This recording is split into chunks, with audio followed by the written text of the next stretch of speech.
Papirma lang ako, ate mo. Ano pirma? Yung papel lang po. Pirma ko? Apo. Autograph. Yun na? Apo. Ano po? Okay. Silipin niyo po. Oo, surprise pa pero.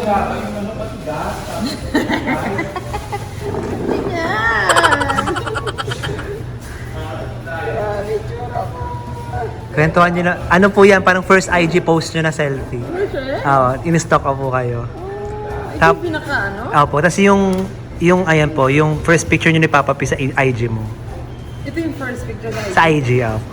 Grabe. Harap. Yung sa taas po. Ay, feeling ano to? After ng Survivor, kasi mixy pa hair ko eh. No? Opo. Ay, ang ganda ko dito. Sino ako dyan? Yes. Modo-modo. Moro-moro. Yung sa pangalawa po, badminton. Feeling ko badminton or taping, ganyan. Ganyan kami, wala kami maayos sa picture. Naka-ano lagi. Naka-walkie-walkie. Ano po ang core memory nyo both sa Survivor saka kay Papa P? Sa Survivor po muna. Core memory. Favorite memory. Yung pinaka-favorite na memory ko, yung namumulot kami ng basura. Yung mga condiments, kasi kung may rice kami, walang lasa. Tapos dun sa isla, pag tumagal ka na, alam mo may laban ka kasi isa naman nun talaga sa inyong mananalo, di ba? Pero pagka wala kaming ginagawa at pinakalimutan namin na magkakalaban kami. Sa kay Papa P naman po, ano favorite memory niyo sa kanya?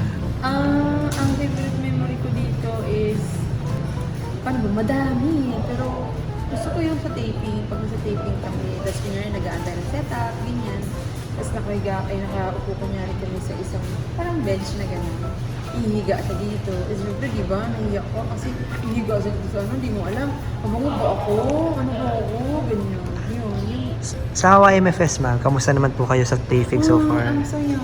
Feeling ko, 2 days lang ako dito. Pero, Hindi, nakailang days ka naman. kaya feeling ko, 2 days lang ako. Kaya ang saya-saya ko. Tsaka parang gaan-gaan lang din. Puro bagets. Bagets. Tsaka yung kung kunya, mga kaibigan, wala namang ere, walang art-art. So, parang kaya mo ng banding. Banding na.